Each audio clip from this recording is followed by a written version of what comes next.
ஆசை இருக்கணும். ஒரு கணவனுக்கு மனைவி மேலேயும், மனைவிக்கு கணவன் மேலேயும் ஒரு ஆசை இருக்கணும். திருமணமாகி எத்தனை ஆண்டு காலமானாலும் அந்த ஆசை வந்து கூடிக்கிட்டே இருக்கணும் அப்படின்னா என்ன பண்ணணும்?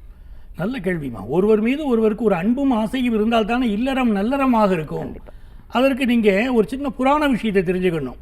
சீதை வந்து செந்தூரம் இட்டு கொண்டிருந்தாள். இது ஆஞ்சநேயர் பார்க்குறாரு, என்னமா நீங்கள் செந்தூரம் இட்டு இருக்கீங்களே, இதுக்கு என்ன விஷயம் கேட்டால், என் கணவனுக்கு என் மீது அன்பு இருக்க வேண்டும், என் கணவர் நன்றாக இருக்கணும், இதற்காக நான் செந்தூரம் இட்டு கொண்டேன் அப்படின்னு சொல்கிறாள் சீதை. அப்போ ஆஞ்சநேயர் சொல்கிறார், ராமபிரான் நல்லா இருக்கணும், அதுக்காக நீங்கள் செந்தூரம் இட்டுக்கிறீங்கன்னா என் உடம்பு முழுவதும் நான் செந்தூரம் பூசிக்கிறேங்கிறாரு ஆஞ்சநேயர். அதுதான் அவங்களுக்கு தெரியும், ஆஞ்சநேயர் உடம்பு முழுவதும் செந்தூரம் பூசி இருப்பார். இந்த செந்தூரத்துடைய ரகசியம் என்னன்னு கேட்டீங்கன்னா, இணை பிரியாமல் வாழ வேண்டும் என்று நினைக்கக்கூடியவர்கள் ஒருவருக்காக ஒருவர் வேண்டிக் கொண்டு நெற்றியிலே செந்தூரம் பூசி கொண்டு வந்தால் கணவன் மீது மனைவிக்கு நல்ல அன்பு வரும், மனைவி மீது கணவனுக்கு நல்ல அன்பு வரும். செந்தூரம் பூசிக்கொள்ள வேண்டும். அந்த செந்தூரத்துடைய ரகசியம் இது.